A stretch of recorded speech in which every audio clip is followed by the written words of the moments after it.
Story 1. I'm a police officer in South Jersey, and I've been dedicated to this profession since I was 23 years old. For the most part, it's not as exciting as it's cracked up to be. Not a whole lot happens in my county, usually just disturbance calls or the occasional shoplifting, with something a little more serious sprinkled in there once in a blue moon.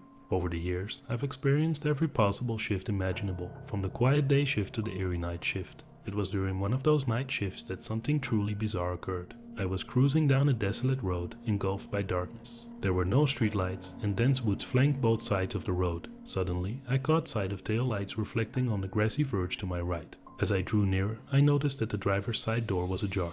Intrigued and concerned, I veered onto the grass, reducing my speed with the intention of offering assistance to the driver. However, before I could even step out of my patrol car, a figure emerged from the vehicle and swiftly darted into the surrounding woods. My instincts kicked in, and I immediately radioed for backup, reporting a suspicious person or vehicle. With my flashlight in hand and my hand resting on my holster, I cautiously approached the abandoned car. Anticipating the worst, I peered inside, half expecting to find someone else seated there. To my surprise, the car appeared empty, but an unbearable stench of decay lingered in the air. It was the sickening odor of rotting flesh, reminiscent of a decomposing animal. Calling out into the woods, I asked if anyone needed assistance. Brandishing my flashlight, I scanned the tree line, hoping for a response. Receiving none, I returned to the car, determined to investigate further. The passenger side contained numerous blood-soaked tissues and paper towels, scattered across the floor and rear seats. The papers were darkened by dried blood. As I scrutinized the car, footsteps echoed from the depths of the woods. Whirling around, I aimed my flashlight towards the sound and sternly commanded the unseen individual to come out.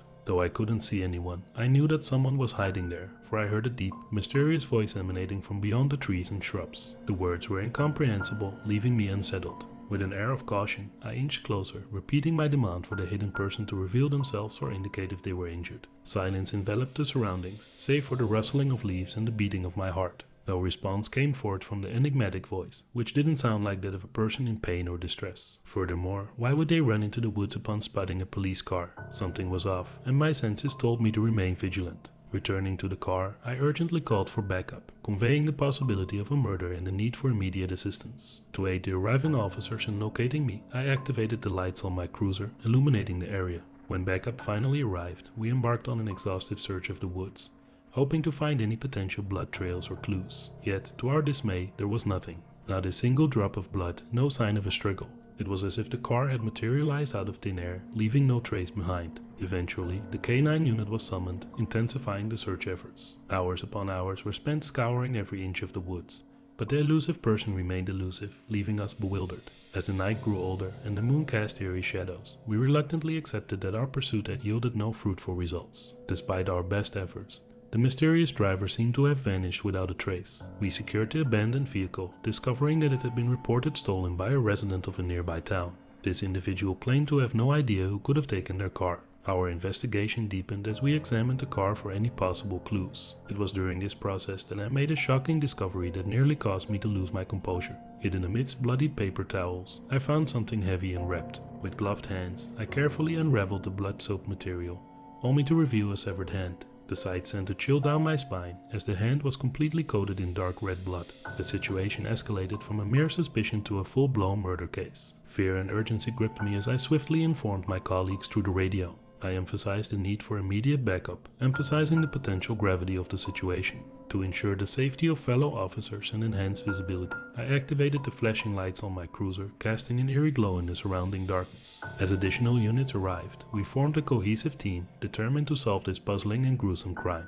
Together, we meticulously combed through the woods, searching for any signs of a struggle or hidden evidence. The moon watched over us, casting an ethereal glow amidst the dense foliage. Yet, despite our relentless efforts, our search yielded no significant leads. A stolen vehicle was impounded, and extensive forensic procedures were carried out. Fingerprints were carefully lifted from the steering wheel, and the severed hand was subjected to DNA analysis. However, the results left us confounded. There was not a single match to any individual in the criminal database. It was as if the driver and the severed hand belonged to someone who didn't officially exist. Days turned into weeks, and weeks into months, but the investigation had a dead end. The case gradually faded from the public eye, buried beneath the weight of other pressing matters. Yet, for those of us involved, the mystery remained etched in our minds, a haunting reminder of the unsolved crime that still haunted our jurisdiction. To this day, no progress has been made in uncovering the identity of the driver or the origin of the severed hand. It remains a chilling enigma, a dark secret that lingers within the shadows of our collective memory. The unanswered questions continue to haunt me, serving as a constant reminder of the darkness that can lurk even in the quietest corners of our seemingly ordinary lives. As a police officer, I've encountered my fair share of mysteries and horrors, but this particular case stands out as one of the most perplexing and unsettling experiences of my career.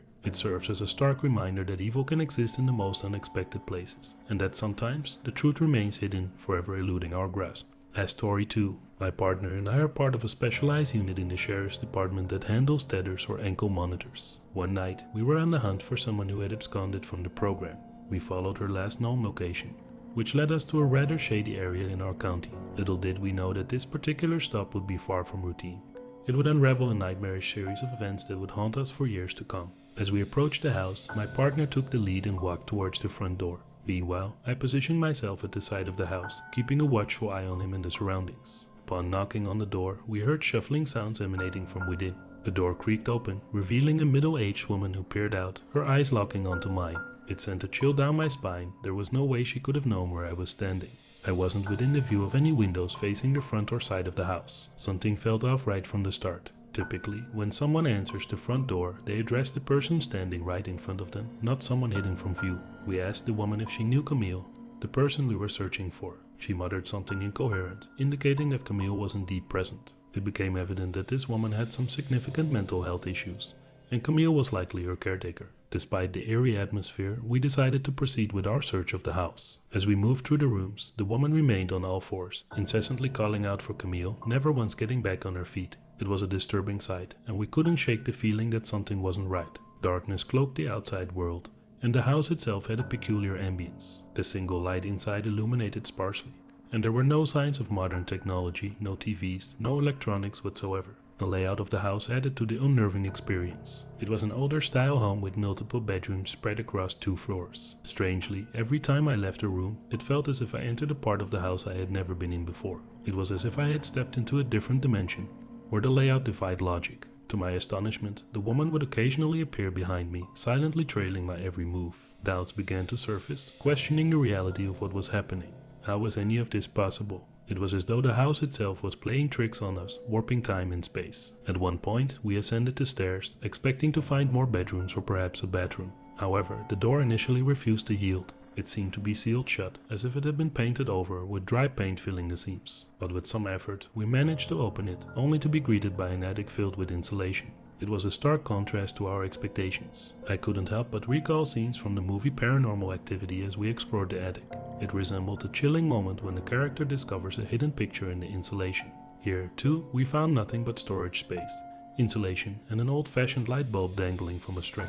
Downstairs, the woman sat at the bottom of the stairs, watching us intently and intermittently calling out for Camille. The search seemed to stretch on for an eternity. We combed through the house, repeatedly entering rooms that we had just left moments before. It felt like we were trapped in a never-ending loop, caught in a distorted reality. Finally, we decided to call off the search and exit the perplexing house. As we retreated, a deep sense of relief washed over us. However, our respite was short-lived, as a chilling realization set in. According to our call to dispatch and the time we spent inside, we had only been there for about 20 minutes. Yet, it felt like an hour or 2 had passed, if not more. Time had become distorted within those enigmatic walls, blurring our perception of reality. The unsettling nature of our encounter lingered, leaving us with a multitude of unanswered questions. What had caused the strange phenomenon within the house? Why did the woman exhibit such erratic behavior, relentlessly searching for someone who seemed absent? And who was Camille, the elusive figure at the center of it all? These queries gnawed at our minds, refusing to be silenced. In the aftermath of that haunting night, we shared our experience with our colleagues, hoping to find some rational explanation.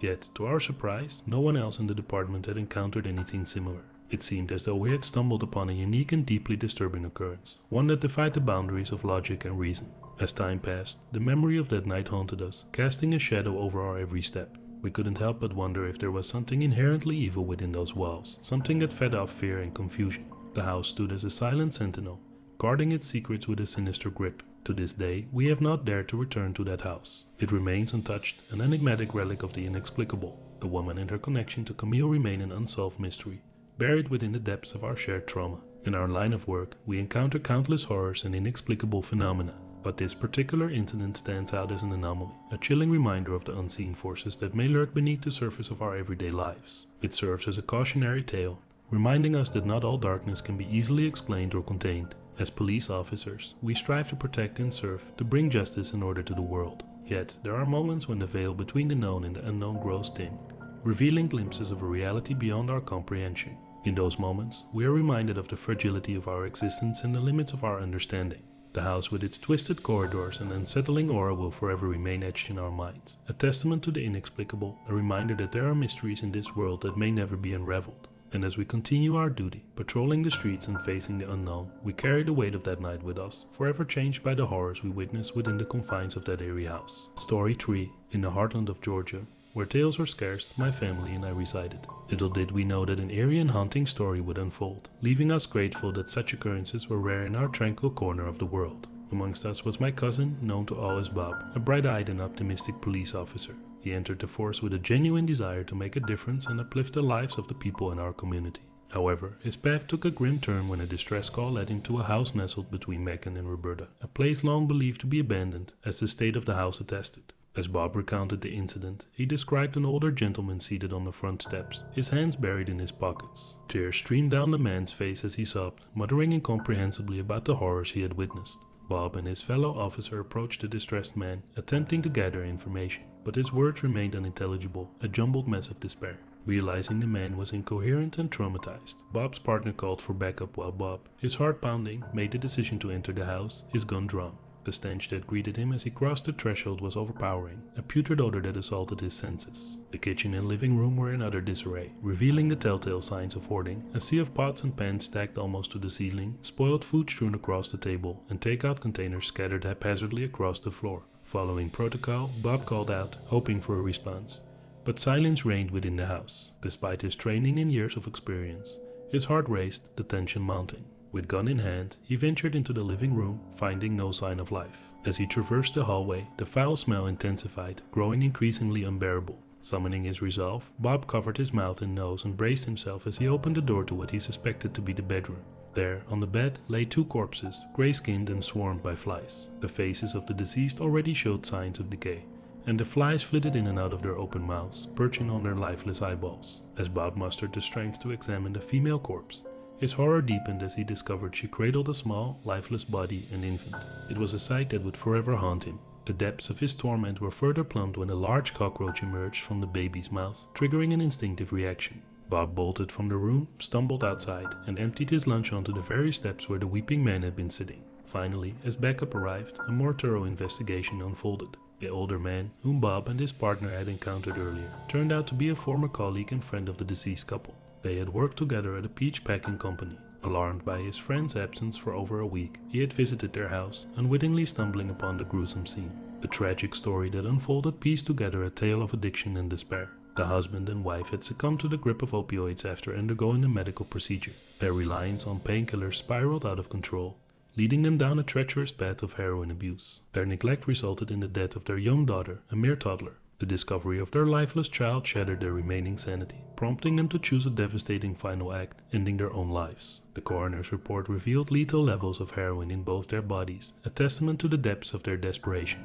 Bob, burdened by the weight of the ghastly encounter, continued to serve on the police force. However, the experience took its toll on his psyche. He turned to alcohol as a coping mechanism, seeking solace in its numbing embrace. It became apparent that he was struggling to navigate the aftermath of that haunting discovery. Recognizing the need for help, he sought therapy, determined to regain control over his life. Gradually, he managed to curb his drinking, finding healthier ways to process his trauma. Nevertheless, the haunting image of the infant's lifeless form plagued his dreams relentlessly. In the depths of his slumber, he could still hear the cries of the baby, a haunting reminder of the innocence lost and the tragedy that unfolded within the confines of that desolate house. The nightmare served as a constant reminder of the fragility of life and the horrors that can lurk within the human heart. As time passed, Bob's resilience grew. He channeled his anguish into advocacy, raising awareness about the dangers of addiction and the importance of mental health support. Through his experiences, he became a beacon of hope, inspiring others to confront their own demons and seek help when needed. Our family, too, was profoundly affected by the chilling tale that had unfolded in our midst. The incident served as a somber reminder of the hidden darkness that can exist even in the most unassuming corners of the world. It deepened our appreciation for the tranquility we enjoyed, but it also instilled in us a sense of responsibility to foster compassion and understanding within our community. Years later, whenever our paths crossed, Bob and I would reflect on that fateful day. He would confide in me, sharing the progress he had made in his healing journey. Though the scars remained, he had found strength in confronting his demons and transforming his pain into a force for good. The memory of that innocent child would forever be etched in our minds, a poignant reminder of the importance of protecting those who cannot protect themselves. And so, the tale of the abandoned house and the tragic fate of its inhabitants reverberated through our lives, leaving an indelible mark on our souls. It taught us the power of resilience, the fragility of the human spirit, and the profound impact that one harrowing experience can have on an individual and a community. We vowed to carry the memory of that house and its haunting inhabitants, using it as a catalyst for compassion, understanding, and advocacy, ensuring that such horrors would not be forgotten and that the voices of the voiceless would always be heard. Story 4. Once upon a time, I responded to a distressing call regarding a potential break-in. It was a young woman living alone who had reported a broken window downstairs. She couldn't find anyone inside but had a feeling that there were footsteps moving around downstairs. Our conversation abruptly ended and she wouldn't answer any of my attempted callbacks. Concerned for her safety, I swiftly made my way to the small house. Knocking on the front door yielded no response. After several minutes, I decided to inspect the premises, determined to ensure that there was no imminent danger lurking within. That's when I stumbled upon the broken window, large enough for someone to easily crawl through. Announcing myself as a police officer, I yelled into the darkness of the house, but there was no response. Sensing the urgency of the situation, I radioed dispatch, informing them of the silent house. Additional officers were en route, but I couldn't simply wait around if someone's life was in jeopardy. I relayed my plan to enter through the window and proceeded cautiously. Climbing through the broken glass, I found myself in the dimly lit kitchen, heart pounding. With my gun drawn, I carefully moved through the area, the sound of glass crunching beneath my boots. Shouting my presence, I hoped to alert anyone inside that help had arrived. The woman had mentioned hearing footsteps downstairs, leading me to believe her bedroom was located upstairs. Ascending the stairs, I maintained a balance between caution and purpose, not wanting to startle a potential intruder. Eventually, I reached the top, and as she had mentioned, her voice came from one of the bedrooms. Approaching the room, I saw a woman sitting up in bed, her face filled with distress. Her response to my presence seemed conflicted, raising my suspicions. Maintaining a darkened room to observe her facial expressions, I inquired about her well-being. She claimed to be fine, but her trembling voice told a different story. My instincts told me to investigate further. With a slight nod towards the closet, I silently communicated my suspicion. To my surprise, she subtly shook her head, denying any hidden presence. However, when I directed my gaze under the bed and pointed, she confirmed my fears with a nod. The weight of the situation pressed heavily upon me, forcing me to make split-second decisions. Improvising a plan, I asked her to sign a report form, indicating that my visit had been routine and uneventful. Though confused, she complied, stepping closer to me. Seizing the opportunity, I swiftly pushed her out of the room, drew my gun, and commanded the intruder to come out from under the bed. The sight of a dark figure emerging from beneath the bed sent shivers down my spine. With caution, I demanded that the intruder show his hands and drop any weapons. I heard the metallic clank of a discarded gun hitting the floor as a middle-aged man dressed in black emerged from his hiding spot. I wasted no time in apprehending him and swiftly escorted him outside, just as the other officers arrived. It turned out that the woman had hung up on the police when she believed she heard footsteps upstairs. Fearing that the intruder might hear the call, she chose not to answer when I attempted to contact her. Unbeknownst to her, the intruder had entered her room and held her at gunpoint, threatening to harm her if she made any noise when the police arrived. Instead of fleeing, he opted to hide under the bed, instructing her to act as if he wasn't there. Reflecting on the incident, I felt an immense relief that I had been able to decipher the situation before it escalated further. The outcome could have taken a far more sinister turn had I not acted swiftly. The circumstances could have spiraled out of control, and the consequences might have been dire. The investigation revealed a disturbing sequence of events. The intruder had targeted the woman's home for reasons unknown. He had broken in, creating the broken window she discovered upon her return.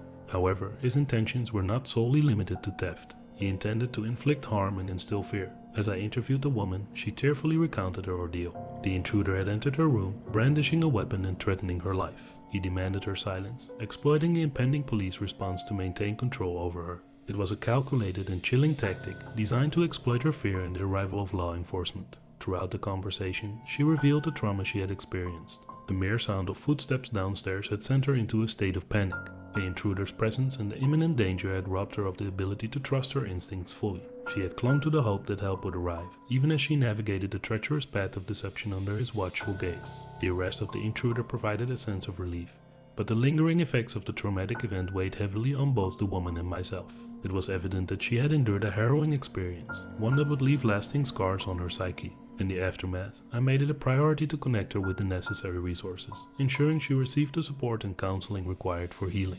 As for the intruder, he was swiftly brought to justice. Further investigation revealed a dark history of predatory behavior, suggesting that this incident might not have been his first. The discovery sent shockwaves through the community, prompting a renewed emphasis on safety measures and vigilant neighborhood watch programs. In the aftermath of this haunting encounter, I couldn't help but reflect on the fragile line between safety and danger. It underscored the importance of prompt police response, community awareness, and the resilience of individuals faced with adversity. It was a stark reminder that evil could lurk just beyond our doorstep, concealed within the shadows of our everyday lives. For me, this incident served as a wake-up call, igniting a renewed sense of purpose within my career as a police officer. I became even more determined to protect and serve, unwavering in my commitment to ensuring the safety and well-being of those within my community. Though the nightmares of that fateful night persisted, both for the woman and myself, we refused to let fear dictate our lives. Instead, we harnessed our shared experience as a catalyst for resilience and empowerment. Together, we embarked on a journey of healing, supporting one another through the long, arduous process of recovering from the trauma we had endured. As time passed, the woman found solace in sharing her story, transforming her pain into a source of strength and inspiration for others who had faced similar ordeals. Her bravery and resilience became a beacon of hope, casting light on the darkness that had momentarily engulfed her life. And so, the tale of that horrifying night serves as a reminder of the depths of human depravity, but also of the unwavering spirit that can emerge from even the darkest of shadows. It stands as a testament to the courage and determination that can triumph over the most unimaginable horrors, reminding us all that within the face of fear, there is always room for bravery, healing, and the pursuit of justice.